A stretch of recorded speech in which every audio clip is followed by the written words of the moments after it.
क्या आपको पता है, हमारा शरीर ना हमसे लगातार बात करता है, हर दिन हर पल। पर सवाल यह है कि क्या हम उसकी सुनते हैं।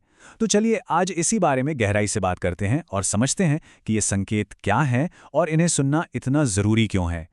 जरा इस तस्वीर को देखिए। ये अपने आप में पूरी कहानी बयां कर रही है ना। हमारे शरीर जो छोटे छोटे शुरुआती सिग्नल देता है ना, उन्हें सुनना ही असल में बड़ी बड़ी हेल्थ प्रॉब्लम्स को रोकने की चाबी है। मतलब बात इंतजार करने की नहीं, बल्कि पहले से ही सावधान रहने की है। तो चलिए एक काम करते हैं, अपने शरीर को ना एक बहुत ही समझदार दोस्त की तरह देखते हैं। एक ऐसा दोस्त जो हमें लगातार अपडेट्स देता रहता है, ठीक वैसे ही जैसे गाड़ी का डैशबोर्ड बताता है कि भाई अब सर्विसिंग का टाइम हो गया है। हमें बस उसकी भाषा को समझना सीखना है। हाँ, पर एक मिनट, ये वार्निंग साइंस या चेतावनी संकेत ये असल में महसूस कैसे होते हैं? ये सवाल बहुत जरूरी है, क्योंकि देखिए ये कोई रॉकेट साइंस नहीं है। ये तो हमारी रोजमर्रा की जिंदगी के वो अनुभव हैं जिन्हें हम अक्सर अरे कुछ नहीं, ऐसे ही है कहकर टाल देते हैं। चलिए कुछ आम से उदाहरण देखते हैं। अब जरा इन पर गौर कीजिए।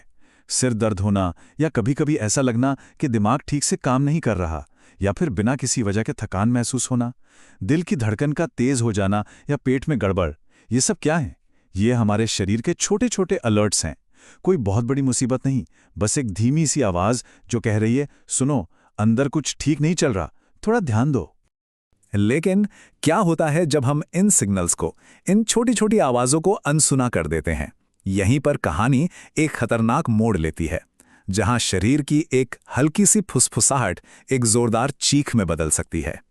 और सबसे जरूरी बात यह है कि इन संकेतों को नजरअंदाज करना कोई ऑप्शन नहीं है। ये अपने आप में एक फैसला है और इसके परिणाम काफी गंभीर हो सकते हैं। जब हम शरीर की धीमी आवाज को नहीं सुनते, तो हम उसे अपनी आवाज तेज करने पर मजबूर कर देते हैं, और वो तेज आवाज अक्सर दर्द और बीमारी की शक्ल में सामने आती है। इसे ऐसे समझिए, एक छोटी सी चिंगारी को बुझाना कितना आसान होता है ना? लेकिन जब वही चिंगारी एक बड़ी आग का रूप ले लेती है, तो उसे काबू करना लगभग नामुमकिन हो जाता है। हमारे स्वास्थ्य के साथ भी बिल्कुल यही होता है। आज की जो छोटी सी तकलीफ है, वो कल की बहुत बड़ी परेशानी बन सकती है। तो क्या ये रिस्क लेना सही है? लेकिन अच्छी खबर ये है कि बाजी अभी भी हमारे हाथ में है। हम इस कहानी को बदल सकते हैं। सिर्फ बैठकर प्रॉब्लम के बढ़ने का इंतजार करने के बजाय हम प्रोएक्टिव हो सकते हैं। मतलब अपने स्वास्थ्य की कमान अपने हाथों में ले सकते हैं। चलिए देखते हैं कि ये कैसे होता है। ये स्लाइड बहुत ही साफ साफ हमारे सामने दो रास्ते रख रही है। एक तरफ है नजरअंदाज करने का रास्ता, जो हमें कहां ले जाता है? बढ़ती हुई समस्याओं और मुश्किलों की तरफ। और दूसरी तरफ है शुरुआती एक्शन लेने का रास्ता, जो हमें रोकथाम, बेहतर स्वास्थ्य और अपनी जिंदगी पर कंट्रोल की तरफ ले जाता है। अब चुनाव पूरी तरह से हमारा है। आइए अब इस प्रिवेंशन इंडिकेटर यानी रोकथाम के संकेतक को थोड़ा और करीब से देखते हैं। ये एक बहुत ही कमाल का विजुअल है। सोचिए, हर बार जब हम किसी शुरुआती सिग्नल पर ध्यान देते हैं, जैसे कि थकान लगने पर थोड़ा आराम कर लेना, तो हम सचमुच इस सुई को खतरे के जोन से दूर और सेहत के हरे भरे जोन की तरफ धकेल रहे होते हैं। और पता है ये सब शुरू कहां से होता है? सिर्फ एक फैसले से। जी हां, बस एक फैसला, अपने शरीर की बात सुनने का। ये कोई मुश्किल काम नहीं है, ये बस थोड़ी सी जागरूकता है जो सब कुछ बदल सकती है। तो अब जब हम ये समझ गए हैं कि क्यों और क्या करना है, तो चलिए अब कैसे करना है इस पर आते हैं।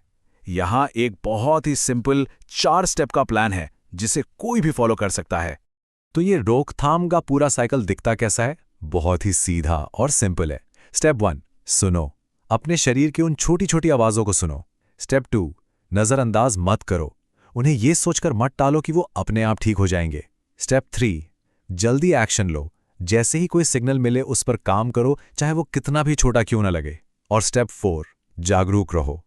इस पूरे प्रोसेस को अपनी आदत बना लो। ये एक बहुत ही पावरफुल साइकिल है और इसकी शुरुआत होती है बस सुनने से। तो इस सारी बातचीत को यहीं खत्म करने के बजाय चलिए इसे एक एक्शन पॉइंट में बदलते हैं।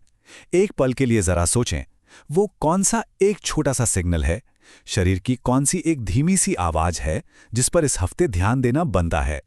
क्योंकि याद रहे, बेहतर स्वास्थ्य का सफर हमेशा एक छोटे से सही कदम से ही शुरू होता है।